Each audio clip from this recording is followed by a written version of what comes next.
नमस्कार दोस्तों, welcome to my channel. मैं हूं चांद कुमार। दोस्तों, आज हम अपनी एथिक्स की सीरीज में कुछ नया लेकर आए हैं। आज हम लेकर आए हैं केस स्टडीज को, जिसकी काफी लंबे समय से डिमांड की जा रही थी। अब देखिए, ये जो केस स्टडीज हैं, अगर हम इसे यूपीएससी के पर्सपेक्टिव से देखें तो डेफिनेटली जीएस पेपर 4 में हमें हेल्प करती हैं। At the same time interview में भी हमें केस स्टडीज पूछ ली जाती हैं। लेकिन अगर हम जनरल पर्सपेक्टिव से भी देखें तो ये केस स्टडीज ऐसी हैं जो कि डेली बेसिस पे हमें कुछ सीखने को देंगी। ऐसी जहां पर हमें सोचने पे मजबूर किया जाता है इन केस स्टडीज में कि अगर मैं इस सिचुएशन में होता तो मैं क्या करता। एंड डेफिनेटली आपकी लाइफ में ये केस स्टडीज का काफी बड़ा रोल रहने वाला है। इसी के साथ मैं आपको बता दूं कि जो कंसेप्ट्स हमने पढ़े, चाहे वो हमने एटीट्यूड का कंसेप्ट पढ़ा, चाहे वैल्यूज का कॉन्सेप्ट पढ़ा, या फिर आने वाले समय में भी हम कुछ कंसेप्ट्स पढ़ेंगे जैसे इमोशनल इंटेलिजेंस क्या होता है, तो वो सारे के सारे कॉन्सेप्ट्स को इन एक्शन कैसे आप देखते हैं वो आज से हम देखना शुरू करेंगे। इसीलिए इस केस स्टडीज का, इस सीरीज का नाम भी हमने रखा एथिक्स इन एक्शन। सो जो एथिक्स पढ़ रहे हैं वो एक्शन में कैसे आएगा वो आपको यहां पर सीखने को मिलेगा। मुझे उम्मीद है कि ये सीरीज आपको पसंद आएगी। चलिए शुरुआत करते हैं आज की इस सीरीज से। इस सीरीज की तरफ मैं बढ़ूं उससे पहले आप लोगों को मैं धन्यवाद देना चाहूंगा, बिकॉज आप लोगों में से बहुत सारे लोगों ने मेरे इन दोनों चैनल्स को ज्वाइन किया। मुझे उम्मीद है कि इन चैनल्स पे जो डेली बेसिस पे आपके लिए कंटेंट भेजा जाता है आप उसका लाभ उठा रहे होंगे। अब थोड़ा सा मैं आपको यहाँ पर केस स्टडी की तरफ बढ़ूं उससे पहले बता दूं कि भाई जो केस स्टडीज होती हैं, जब हम यूपीएससी में उनका आंसर लिखकर आते हैं तो एक जनरल स्ट्रक्चर क्या रहता है। एग्जामिनर को अगर लेट्स से, वैसे तो एग्जामिनर क्या करता है कि एक केस स्टडी देकर उसमें 3 सवाल पूछ लिए या 4 सवाल पूछ लिए तो हम उन सवालों के हिसाब से चलते हैं। लेकिन अगर उसने जनरली ही एक सवाल पूछ लिया कि what will you do, right, ऐसे में हमारा क्या स्ट्रक्चर होना चाहिए, किस तरह से हमें कौन कौन सी चीजों का ख्याल रखना चाहिए। सो एक जो जनरल स्ट्रक्चर है वो आज यहां पर हम पहले देख लेते हैं, उसके बाद हमारी केस स्टडी की तरफ बढ़ेंगे। सबसे पहले मैं आपको बता दूं कि जो भी केस स्टडी होती है आइडियली उसके आंसर में 5 चीजें आ जाती हैं। सबसे पहले तो हमें केस स्टडी की इंट्रोडक्शन देनी होती है, जहां पर हम ब्रीफली कैप्चर करते हैं कि उस केस में आखिर क्या कहा गया है और एग्जामिनर हमसे क्या उम्मीद कर रहा है। राइट, सो अभी आएगा एग्जांपल तो वहां पर मैं आपको बताऊंगा। सो पहला जो स्टेप है क्या कहता है जी, briefly capture the subject matter of the case study in 1 और 2 लाइंस। सो 1 या 2 लाइंस में हमें यहां पे लिखना होता है कि बेसिकली केस स्टडी में क्या कहा गया, हमसे क्या उम्मीद है, हमें क्या सॉल्व करना है। दूसरा क्या आ जाता है, स्टेक होल्डर्स कौन कौन है, यानी कि किन किन के हितों को वहां पे नुकसान या फिर फायदा पहुंच रहा है। तो हित धारक कौन है इस पूरी केस स्टडी में, वो आज आपको पता चलेगा। फिर तीसरा क्या आता है जी, ethical dilemma. Now ethical dilemma क्या है, बेसिकली डिलेमा का मतलब होता है कंफ्लिक्ट बिटवीन 2 वैल्यूज। अब जैसे मान लीजिए आपको चुनना है बिटवीन ऑनेस्टी या फिर बिटवीन करेज, बिटवीन ऑनेस्टी बिटवीन काइंडनेस। तो यहां पर या तो आप ऑनेस्ट हो सकते हैं या फिर काइंड हो सकते हैं। जहां पर भी इस तरह के कॉन्फ्लिक्ट हमें देखने को मिलते हैं उसे हम एथिकल डिलेमास कहते हैं। सो कोई भी केस स्टडी होती है उसमें एथिकल डिलेमास हमें देखने को मिलते हैं, बिकॉज केस स्टडी का मतलब ही यही है that you have to make a choice between two और मोर चॉइसेस। राइट, सो यहां पर अगर ये ना होता, एथिकल डिलेमा ना होता, तो शायद केस स्टडी भी ना बनती। राइट, सो ये हो गया थर्ड। फोर्थ जो सबसे ज्यादा इंपॉर्टेंट हो जाता है, दैट इज अब कोई भी गिवन सिचुएशन होती है उसमें ऐसा नहीं है कि स्ट्रेट एक ही हमारे पास जो है आंसर होता है या एक ही हमारे पास ऑप्शन अवेलेबल होता है। अगर एक ही ऑप्शन अवेलेबल है then there is no case study at all, because case study का मतलब है कि वहां पर मल्टीपल ऑप्शंस अवेलेबल है, मल्टीपल ऑप्शंस में से एक डिसीजन हमें लेना है। लेकिन हमें यह भी पता होना चाहिए, क्योंकि एग्जामिनर हमसे जानना चाहता है कि भाई मल्टीपल ऑप्शंस कौन से अवेलेबल हैं, उन ऑप्शंस के प्रोज क्या हैं, कॉन्स क्या हैं, ये एग्जामिनर जानना चाहता है हमसे। इसका बड़ा सिंपल सा पर्पस है कि क्या हम एक पर्टिकुलर गिवन सिचुएशन में ऑप्शंस को एनालाइज कर पाते हैं, क्या हम समझ पाते हैं, या हमारी सोच का दायरा क्या इतना बड़ा है कि हम ये जान सकें कि एक गिवन सिचुएशन में कितने ऑप्शंस हैं और फिर उन्हें एनालाइज कर पाते हैं या नहीं। एंड एंड में हम जो बेस्ट ऑप्शन होता है उसके क्या प्रोज हैं, क्या कॉन्स हैं, वो लिखकर और उसे हम चूज करते हैं एंड कंक्लूड करते हैं, बताते हुए कि क्यों हमने उस ऑप्शन को चुना। सो ये 5 चीजों का ख्याल रखना होता है, जनरली ये 5 चीजों का ख्याल रखना होता है एक गिवन केस स्टडी में। अब कई बार ऐसा हो सकता है कि मान लीजिए आपसे स्टेक होल्डर्स ना पूछे जाएं तो आप इस स्टेप को इस स्टेप को आप स्किप कर सकते हैं। कई बार आपसे एथिकल डिलेमा नहीं पूछा गया तो आप इसे स्किप कर सकते हैं। But then in most of the case studies आपको ये 3 जो स्टेप्स हैं, जहां पर brief of the case study and options available and best option available, उसको आप कंक्लूड कैसे करते हैं, ये चीजें तो आ ही जाती हैं। ठीक है जी, तो ये 5 चीजों को हमें ध्यान रखना होता है। अब बात करते हैं हमारी आज की केस स्टडी की। देखिए आज की केस स्टडी, जैसे कि आपने टाइटल से समझ गए होंगे कि how to deal a tough boss. एक ऐसा बॉस जो कि अब्यूजिव इन नेचर है, एक ऐसा बॉस जो कि ऑब्जेक्टिव नेचर का नहीं है, बायस्ड है एंड आपको गलत बोल देता है, कुछ भी कर जाता है। ऐसे बॉस को कैसे टैकल करेंगे। अब यहां पर एक नया कंसेप्ट भी मैं आपके साथ इंट्रोड्यूस करना चाहूँ, that is the concept of emotional intelligence. Emotional intelligence से जुड़ा हुआ ये कॉन्सेप्ट, सबसे पहले मैं आपके साथ केस स्टडी डिस्कस करूंगा, उसके बाद इमोशनल इंटेलिजेंस के बारे में थोड़ी सी बात करेंगे एंड उसके बाद उसे रिजॉल्व करेंगे। चलिए, सबसे पहले केस स्टडी है क्या। कहता जी पवन एक ऑफिसर है इन द स्टेट गवर्नमेंट, एक ऑफिसर है पवन, राइट, स्टेट गवर्नमेंट ऑफिसर है, जो कि लास्ट 10 ईयर से पवन जो है वो सरकारी ऑफिसर के रूप में काम कर रहा है। As a part of his routine transfer उसे एक ऑफिस से उठाकर दूसरे डिपार्टमेंट में शिफ्ट कर दिया जाता है। अब जब दूसरे डिपार्टमेंट में जाता है तो वो अकेला नहीं था, उसके साथ कुछ और लोग भी दूसरे डिपार्टमेंट में गए, जहां पर उसे देखने को मिलता है the head of the office was a senior officer convergent with the functioning of the office. अब वो नए ऑफिस में गया, नए ऑफिस में उसने पाया कि जो हेड ऑफ द ऑफिस है वो एक सीनियर ऑफिसर है, जो कि सब जानता है ऊपर से लेकर नीचे तक कि डिपार्टमेंट में काम कैसे चलता है। पवन के लिए ये एक ऐसा मौका था कि वो उस ऑफिसर से सीख पाए। तो इस वजह से पवन ने अपने ऑफिस में जानने की कोशिश की कि ये जो हमारे बॉस हैं ये कैसे नेचर के हैं। So as a part of the general inquiry Pawan gathered that his senior officer carries the reputation of being difficult and insensitive person having his own disturbed family life। So पवन को जैसे ही पता चला कि भाई उसके बॉस कैसे हैं, तो उसने जाना कि उसके जो बॉस हैं बहुत ही डिफिकल्ट टू हैंडल हैं, इनसेंसिटिव पर्सन है और उनकी खुद की एक डिस्टर्ब्ड फैमिली लाइफ है। इनिशियली पवन के लिए सब कुछ सही चलता रहता है, all seems to go well, but after some time Pawan को ये समझ आना शुरू हो जाता है कि जो उनके सीनियर हैं, यानी कि जो उनके बॉस हैं, वो जानबूझकर उसे सबके सामने बिलिटल करना शुरू कर देते हैं, यानी कि उसकी इंसल्ट करना शुरू कर देते हैं, और कई बार तो बिना किसी रीजन के उसको इंसल्ट करना शुरू कर देते हैं। जो भी सजेशंस पवन के द्वारा अपने बॉस को दी जाती थी वो बिना सुने ही उसे रिजेक्ट कर देते हैं, ये कह के कि चुप हो जाओ, हमें सब पता है, तुम्हें कुछ नहीं आता, इस तरह से उसको इंसल्ट करते हैं। Senior officer would express his displeasure in presence of the other. कई बार तो ऐसा भी हुआ कि पवन को सबके सामने, सबकी प्रेजेंस में डांट पड़ गई उसके बॉस से। कहते जी it became a pattern of boss style of functioning to show him in the bad light, highlighting his shortcomings and humiliating publicly. So ये एक पैटर्न बन गया। पवन, अब यहां पर देखिए क्या हो रहा है, यहां पर बताया जा रहा है आपको कि भाई देखिए ये पवन की लाइफ किस तरह से जा रही है। जब उसने नया ऑफिस ज्वाइन किया तो वो क्या हो रहा है। सो सबसे पहले ना हमें, अब यहां पर आपने देखा भी होगा कि मैंने कुछ चीजों को हाईलाइट किया हुआ है। आप जब भी कोई केस स्टडी आती है आपको भी इसी तरह से हाईलाइट करना है, ठीक है जी। सो यहां पर इसको आगे बढ़ाते हैं। तो क्या कहता है जी, ये एक पैटर्न बन चुका था जहां पे बॉस जो है उसे बैड लाइट में दिखाने की कोशिश करता है, उसकी जो भी कमियां वो निकालने की कोशिश करता है और उसे पब्लिकली ह्यूमिलिएट करने की कोशिश करता है। कहता है जी it became apparent that though there are no serious work related problems और shortcomings, the senior officer was always on one protect और the other would scold and shout at him। कोई गलती नहीं भी होती थी, कोई सीरियस इशू नहीं भी होता था, तब भी उसका बॉस उसे डांटता था।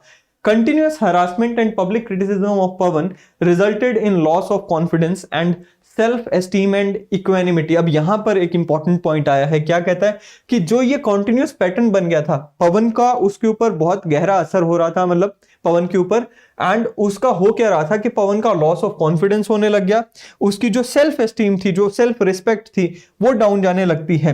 पवन realized that his relation with his senior officer are becoming more toxic and due to this he felt perpetually tensed, anxious and stressed. अब देखिए कितना ज्यादा इमोशनल लोड उसके ऊपर आ गया कि वो हमेशा ही अब एक ऐसे माहौल में रहना शुरू कर देता है जहां पे वो टेंस फील करता है, एंशियस रहता है। कहता जी his mind was occupied with negativity and cause him mental torture, anguish and agony. This is the state of mind of Pawan. यहाँ पे सारे जो नेगेटिव इमोशंस हैं आप देख रहे हैं पवन के माइंड में, वो बता दिए गए इस केस स्टडी में। अब आगे क्या हुआ, कहता जी eventually it affected his personal and family life also. So natural सी बात है, जब इंसान ऑफिस में खुश नहीं है या इंसान को ऑफिस में डिस्क्रिमिनेशन फेस करने को मिल रहा है एंड हर समय वहां पे डांट ही पड़ रही है, वहां पर खुश नहीं है, तो घर में भी आकर ह्यूमन नेचर है कि भाई वो अपने आप को नहीं, हर कोई अपने आप को नहीं संभाल पाता। सो यही पवन के साथ हुआ, उसे यहाँ पे भी, घर पे भी पर्सनल लाइफ इफेक्ट हुई, फैमिली लाइफ इफेक्ट होनी शुरू हो जाती है। He was no longer joyous, happy and contented even at home. खुश नहीं रह पा रहा है घर पे, rather without any reason he would lose his temper with his wife and other family members. और घर पे गुस्सा आके उसका निकलना शुरू हो गया। फैमिली मेंबर्स के साथ, वाइफ के साथ वो लड़ना शुरू कर देता है किसी भी बात पे, और इसी की वजह से कहता है जी फैमिली का जो एनवायरनमेंट है वो भी यहाँ पे बिगड़ना शुरू हो गया। Family environment was no longer present him and you know him in the office and comfort of happiness. I mean वहां पर वो खुश नहीं रह पा रहा है, फैमिली में भी खुश नहीं रह पा रहा है, ना ही ऑफिस में भी वो खुश था। अब ऐसे में 3 क्वेश्चंस यहाँ पे पूछे गए हैं। पहला क्या है, what are the options available with Pavan to cope up with the situation. अब देखिए ये 3 ऑप्शंस में से आपको हमने क्या कहा था कि भाई ऑप्शंस अवेलेबल, ये चौथा स्टेप है। अब कई बार हमें देखने को मिलता है कि जैसे जनरल क्वेश्चंस आते हैं उसमें हम ये पैटर्न फॉलो करते हैं, लेकिन जहां पे स्पेसिफिक क्वेश्चंस पूछ लिए गए वहां पर हम इन क्वेश्चंस का ही आंसर करते हैं। तो सबसे पहले क्या आएगा कि what are the options available with the Pawan to cope up with the situation, ये पहला पूछ लिया गया। दूसरा कहता है जी what approach Pawan should adopt for bringing peace and tranquillity and congenial environment in the office and home. अब अप्रोच क्या लेकर चलनी चाहिए उसे, इसके भी बारे में बात करेंगे। तीसरा क्या है कि एज एन आउटसाइडर आपकी क्या सजेशंस हैं बॉस के लिए भी एंड सबऑर्डिनेट्स के लिए भी, ताकि इमोशंस को कंट्रोल में रहकर चीजों को सुधारा जा सके। सो आपकी उसमें क्या सजेशन है वो आपको बताना है। And in the above scenario what type of training would you suggest for the officers at various level in the government office. So basically ये 4 क्वेश्चंस आपसे पूछे गए हैं, इन चारों क्वेश्चंस को आपको आंसर करना है। अच्छा, अब आप में से बहुत सारे ऐसे लोग होंगे जो हिंदी में इस केस स्टडी को जानना चाहते होंगे, पढ़ना चाहते होंगे, पॉज करके इसे पढ़ लीजिएगा, ठीक है। ये हिंदी में मैं आपके लिए ले आया, दोनों स्लाइड्स यहाँ पे आपके सामने, इसे पॉज करके पढ़ लीजिएगा। Now you tell me what are the options available. अब यहां पर आपको पॉज करना चाहिए एंड खुद से सोचना चाहिए कि पवन के पास क्या ऑप्शंस अवेलेबल है, कि नौकरी छोड़ दे, या फिर बॉस के साथ लड़ाई कर ले, या फिर वो बॉस की शिकायत ऊपर कर दे, या फिर कोई और ऑप्शन आपको सुझाई देता है, वो आप बताइए, ठीक है। छुट्टी लेके कहीं चला जाए, क्या ऑप्शन आपको समझ आता है वो यहां पर मैं आपसे पूछता। अगर ये लाइव सेशन होता तो मैं आपसे डेफिनेटली पूछता, but now I would ask you कि आप पॉज कीजिए एंड बताइए। चलिए अब बात करते हैं कुछ ऑप्शंस की जो मुझे समझ आया कि पवन के पास अवेलेबल हो सकते हैं। बिकॉज हमें देखिए एक चीज को समझकर चलिए कि सबसे एक्सट्रीम ऑप्शंस भी हमें बताने होंगे एंड अल्टीमेटली जो बेस्ट ऑप्शन है उसके ऊपर हम पहुंचेंगे। बट देन एग्जामिनर हमसे जानना चाहता है कि भाई क्या तुम इतना सोच सकते हो कि जो एक्सट्रीम ऑप्शंस है उन्हें आइडेंटिफाई कर पाओ। सो जितने भी एक्सट्रीम ऑप्शंस हैं, अच्छा बुरा, वो सब आप बताएंगे यहाँ पे, ठीक है। चलिए, सो सबसे पहला क्या है कि पवन अपने बॉस का जो बिहेवियर है उसे इग्नोर करना सीख ले। ये उसकी पर्सनल मेहनत होगी कि भाई वो अपने ऊपर काबू कर ले एंड अपने बॉस का जो बिहेवियर है उसे इग्नोर करना सीख ले। कहता है जी but it is not a long term solution. अब आप अपने बॉस का जो बिहेवियर है वो लॉन्ग टर्म में तो नहीं इग्नोर कर सकते ना, क्योंकि आपको बॉस के साथ रहकर काम करना है। इक्का दुक्का बार हो सकता है कि आप अपने बॉस का बिहेवियर को इग्नोर कर दो, but it is not something which you can do all the time, ठीक है। सो एक तो ये हो गया एनी हाउ। दूसरा क्या है कि ट्रांसफर ले और किसी और डिपार्टमेंट में चला जाए। जब तक ट्रांसफर नहीं मिलती है तब तक वो छुट्टी पे चला जाए। सरकारी ऑफिसर है, छुट्टी ले सकता है, अनपेड लीव मिल जाती है, तो ये भी है। कहता जी अब इसकी भी कोई गारंटी नहीं। अब इसका फायदा देखिए, इसका नुकसान क्या है। फायदा तो हो गया कि भाई छुटकारा मिल जाएगा बॉस से, लेकिन नुकसान क्या है, इस चीज की क्या गारंटी है कि जहां पे वो नई जगह जाएगा वहां पे कोई और अच्छा आदमी मिलेगा, कोई गारंटी नहीं है ना।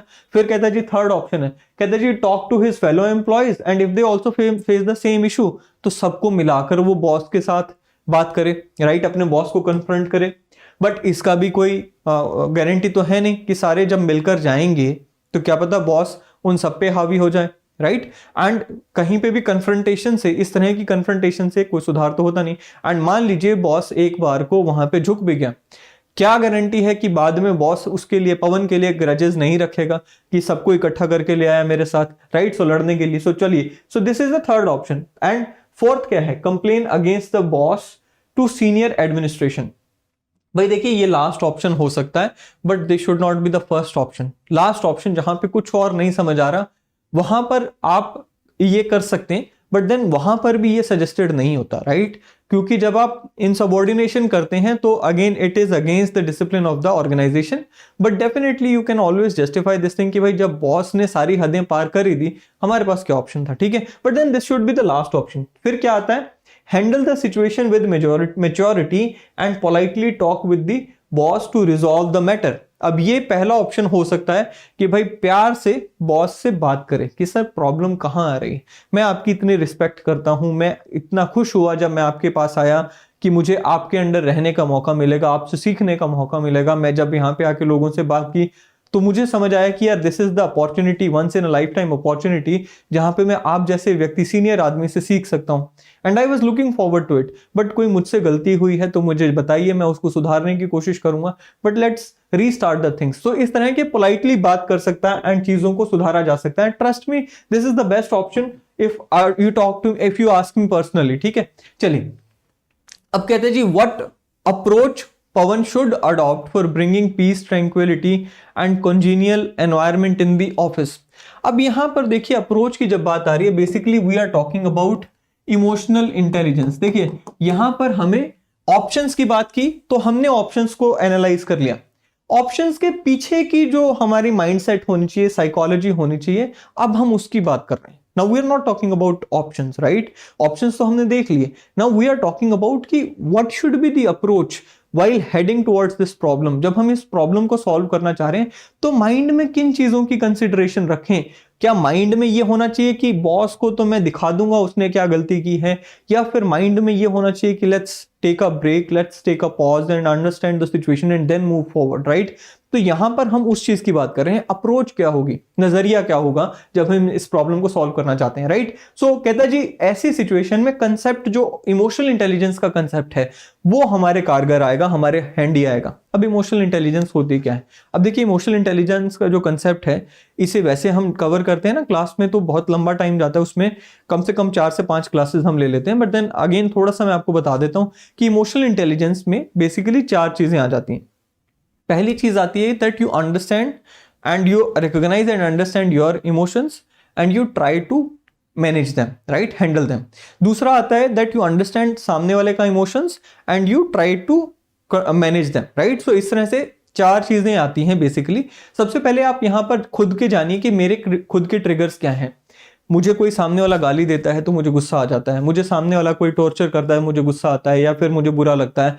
किस चीज से आपका कौन सा या किस ट्रिगर से कौन सा इमोशन आपका जगता है वो आपको पता होना चाहिए।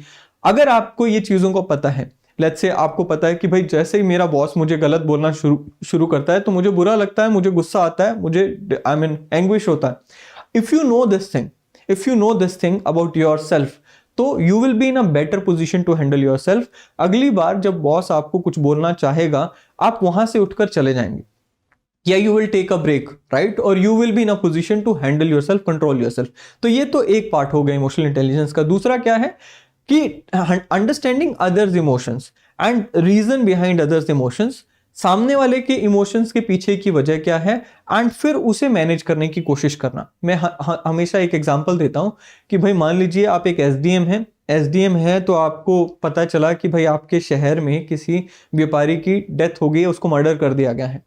आपको ये भी बताया गया कि वो जो व्यापारी के घर वाले हैं, ट्रेडर के घर वाले हैं, वो उसकी डेड बॉडी को लेकर एक शहर का जो इकलौता हाईवे है वहां पे बैठे हैं, उसे जाम करके बैठे हैं। आपको बुलाया गया कि पुलिस तो फेल हो गई जी, पुलिस उनको नहीं हटा सकी, आप एसडीएम है, आइए हटाइए। अब आप वहां पे पहुंचते हैं, जैसे ही आप वहां पहुंचेंगे आपको गालियां पड़ेंगी, परिवार वाले आप ही के नाम पे मुर्दाबाद मुर्दाबाद करेंगे, परिवार वाले सरकार को गालियां देंगे। अब यहाँ पे आपको पहले तो खुद को संभालना होगा, खुद के इमोशंस को हैंडल करना होगा। Then you will also have to handle them also. You have to understand कि भाई सामने वाला परिवार, उन्होंने अपना एक कितना प्रियजन खोया है, उन्होंने अपना ऐसा व्यक्ति खोया है जिस जो bread earner of the family था, bread winner of the family था। Now we have to understand कि उनकी स्टेट ऑफ माइंड क्या है। They are in anger, they are in so वहां पर आप उनके इमोशंस को समझकर और अकॉर्डिंगली स्टेप लेते हो, इसी को इमोशनल इंटेलिजेंस कहते हैं। ठीक है जी। सो कहते हैं जी यहां पर आपको इमोशनली इंटेलिजेंट होना पड़ेगा। आपको फर्स्ट ऑफ ऑल अपने परिवार से बात करनी चाहिए। परिवार को आपको एक्सप्लेन करना चाहिए कि मैं क्यों परेशान रहता हूं, मैं क्यों इतना शॉर्ट टेम्पर्ड हो गया हूं। बिकॉज जहां पर आपको परिवार का सपोर्ट मिल गया तो अक्सर आपको देखने को मिलेगा कि बाहर आप ज्यादा स्ट्रॉन्गर हो जाते हो, राइट? सो यहां पर आपको सबसे पहले तो अपने परिवार को, क्योंकि परिवार को तो पता भी नहीं है कि क्या इशू है, परिवार को आप सिर्फ सजा दे रहे हो, राइट? सो आपको सबसे पहले अपने परिवार को अपने साइड पे बताना चाहिए, अपनी side of the story, and उनको अपने साथ करना चाहिए। That you have to tell them, you should talk to them कि भाई मेरे साथ ये चल रहा है, इस वजह से मैं थोड़ा परेशान रहता हूं, but you have to support me, right? So explain them the situation. कहता जी this will help his family members understand the situation and he will get emotional support from the family. Family से support मिलेगा definitely ना। फिर कहते हैं जी thereafter he needs to introspect his own actions. अब उसको खुद की भी सोचना चाहिए कि यार क्या मेरा कोई ऐसा एक्शन है जिसकी वजह से मैंने बॉस को ऑफेंड कर दिया, क्या मेरा कोई एक्शन है जो कि सही नहीं है, हो सकता है कि मेरी कोई ऐसी आदत हो जिसकी वजह से वो परेशान हो, वो मुझे ना बता रहे हो डायरेक्टली। तो राइट, वहां पर आपको खुद को भी इंट्रोस्पेक्ट करना चाहिए। एक अच्छे समझदार व्यक्ति की निशानी तो यही है कि बाहर मुसीबतों का हल ढूंढने से पहले वो खुद से शुरू करे, right. He may take help of his colleagues in this exercise. वो अपने और दोस्तों से, अपने कलीग से पूछ सकता है यार क्या मेरे में कोई ऐसी हरकत या मेरे कोई एक्शन है क्या जिससे बॉस को परेशानी होती है। कहता है जी to reach the root of the problem he may have a polite and frank conversation with the boss to understand what offends his boss. So जैसे मैंने आपको कहा कि धीरे धीरे आप अपने बॉस से बात कीजिए, पोलाइटली आप अपने बॉस से बात कीजिए कि सर कोई मेरे से गलती हुई क्या कुछ ऐसा है जो मैं आपको एनॉय करता हूं, क्योंकि मुझे थोड़े टाइम से ऐसा लग रहा है कि आप मेरे से खफा हैं, राइट। सो ऐसे यहां पर बात कर सकते हैं। If he finds a problem in his behaviour he should do a corrective course of action. अगर वो उसको खुद के बिहेवियर में कोई प्रॉब्लम समझ आती है, बॉस ने कह दिया कि हाँ ये इशू है, आप उसको करेक्ट कीजिए। नहीं तो he may try to change the negative attitude of the boss towards him by persuasion। अब हमने एटीट्यूड का कंसेप्ट पढ़ रखा है, अब हमने परसुएशन का कंसेप्ट भी पढ़ रखा है। आप मेरी पुरानी वीडियोस देखिए, इसी चैनल पे आपको मिल जाएंगे। हमने उसमें क्या कहा था कि भाई एटीट्यूड नजरिया होता है, नेगेटिव हो गया तो बहुत जो बिहेवियर है वो भी नेगेटिव हो जाएगा। अब डेफिनेटली सिंपल सी बात है, अगर बॉस इसको डांट रहा है, इसको सबके सामने स्कोल्ड कर रहा है, तो नेगेटिव एटीट्यूड है बॉस का। अब नेगेटिव एटीट्यूड को पॉजिटिव करने के लिए परसुएशन का कंसेप्ट हमने पढ़ा था। कैसे परसुएशन करते हैं वो मैंने उस वीडियो में आपको बताया, but then again he has to take two steps कि कैसे वो परसुएड करे। कहता है जी even after this whole process if nothing changes now he can escalate the matter with the senior administration. कहता कुछ भी नहीं हो रहा, उसने परसुएड भी कर लिया, ये सारी अप्रोच ले ली, तब जाकर वो अपनी सीनियर एडमिनिस्ट्रेशन से बात कर सकता है। एंड उसमें भी जब वो लेटर लिखेगा अपनी सीनियर एडमिनिस्ट्रेशन को, तो वो अपने सारे कदम लिखे उसमें कि सर मैंने तो अपने बॉस से बात भी करके देख लिया, मैंने उनसे पूछ भी लिया कि सर आप कोई मेरे से प्रॉब्लम है या क्या है, और मैंने अपनी तरफ से क्या क्या पॉजिटिव कदम उठाए, वो सारे इसमें आप लिख सकते हो कि क्या क्या आपने कदम उठाए to improve the situation, right. अब बात करते हैं नेक्स्ट क्वेश्चन की कि एज एन आउटसाइडर आपकी क्या सजेशन है आपके उस बॉस के लिए एंड सबऑर्डिनेट्स के लिए to overcome this situation and for improving the work performance, mental and emotional hygiene. अब देखिए आपको यहां पे सजेस्ट करना है, आप तभी सजेस्ट कर पाएंगे जब आप इस केस स्टडी को होलिस्टिकली सोच पाएंगे।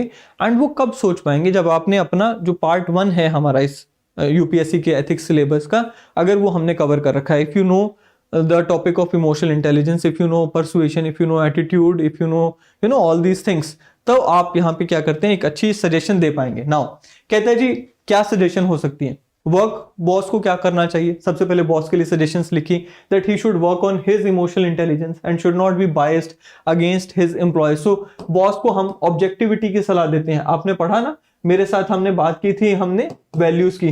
नाउ वैल्यूज में एक वैल्यू है ऑब्जेक्टिविटी की। टाइम आएगा तो हम इन वैल्यूज को एक एक करके डिस्कस करेंगे, ठीक है। नाउ कहते हैं जी सबसे पहले तो बॉस को ऑब्जेक्टिव रहने की आप सलाह दें। बॉस को आप सलाह दें कि पोलाइट रहे, पेशेंट होना चाहिए उसको अपने जूनियर्स के साथ, राइट, क्योंकि वो सीनियर है। डेफिनेट सी बात है कि भाई बॉस सीनियर है, वो जूनियर है, तो जूनियर गलती करता है, सीनियर को पोलाइट रहना पड़ेगा, पेशेंट रहना पड़ेगा। He should listen to his employees. अब लिसनिंग जो है ना, ये सबसे बड़ी स्किल होती है, हर एक के पास नहीं होती है। you have to be a good listener if you want to be a successful leader, right? So you have to have that listening skill, and उसके लिए भी आपने यहाँ पर अपने इस बॉस को सलाह देनी है और बताना है कि आपकी लैंग्वेज जो है वो डिसेंट होनी चाहिए, पोलाइट होनी चाहिए। And you should encourage participation of the stakeholders in the work। तो आपको पार्टिसिपेटिव माहौल बनाना है ताकि जो जूनियर्स हैं वो आकर आपसे खुद से अच्छी सलाह दे पाएं, अच्छे खुल के विचार रख पाएं। सो पार्टिसिपेटिव माहौल आपको बनाना चाहिए। सो ये जो है ये सजेशंस हम बॉस को दे सकते हैं, क्योंकि बॉस के नेचर में भी हमें दिख रहा है बहुत सारी चीजें सुधार की हैं। फिर एम्प्लॉयज के लिए क्या है कि अगेन उनको भी इमोशनल इंटेलिजेंट होना पड़ेगा, क्योंकि उनका जो इमोशन है, जो घर में गुस्सा निकल रहा है, वो यही दिखाता है कि भाई बाहर का गुस्सा अगर घर में निकल रहा है, you are not emotionally intelligent, you are not in control of your emotions. फिर कहते हैं जी his professional life should not impact his personal life. Definitely ये इमोशनल इंटेलिजेंस आ गया। एंड कहता है डू नॉट एस्केप और give up in difficult situation, accept the situation as it is and deal with it tactically. So ये एक advice कि भाई मुश्किल आती है, मुश्किल हर जगह आ सकती है, you can't run away from it, the best solution to it is that you have to tactfully handle the situation. So ये सारी हो गए। आप कहते हैं जी in the above scenario what type of training would you suggest for the officers at various levels in the government. अब देखिए कौन सी ट्रेनिंग्स हम यहाँ पर सजेस्ट करेंगे, तो वो हमने इफ यू रिमेंबर हमने परसुएशन की कम्युनिकेशन स्किल्स वाली एक वीडियो बनाई थी, that how to convince others, right. तो एक वही यहाँ पर की कम्युनिकेशन स्किल्स को आप अच्छे से डेवलप करें, ताकि अगर आपको अपनी बात मनवानी भी है, let's say you are a subordinate, आपको अपने जूनियर हो, आप सीनियर से बात मनवानी है, या सीनियर हो तो जूनियर से बात मनवानी है, तो परसुएसिव कम्युनिकेशन स्किल्स आपको सीखनी चाहिए। दूसरा क्या है, इमोशनल इंटेलिजेंस को डेवलप करने के लिए आपका यहाँ पर जैसे हम देखते हैं ना बहुत सारी ऑर्गेनाइजेशंस हैं जिसमें आर्ट ऑफ लिविंग है, विपासना है, ये सब ऑर्गेनाइजेशंस हमें इसमें हेल्प कर सकती हैं। परसुएशन स्किल्स हो गया, प्रेशर हैंडलिंग हो गया एंड मेडिटेशन हो गया। तो ये सारी जो चीजें हैं, ये सारी जो एक्सरसाइजेज हैं, ये अगर हम सजेस्ट करें various levels of government officials के लिए, तो आई एम क्वाइट श्योर कि ये आपको उसमें मदद कर सकती हैं। सो ये है जी हमारा बेसिकली ये केस स्टडी जो हमने यहाँ पर आज किया। आई होप कि भाई ये केस स्टडी आपको मदद करेगी। आने वाले दिनों में आपको बहुत सारी ऐसी केस स्टडीज देखने को मिलेंगी। सो आज के सेशन में इतना ही, अगली बार फिर मिलेंगे। Till then thank you and have a great day ahead.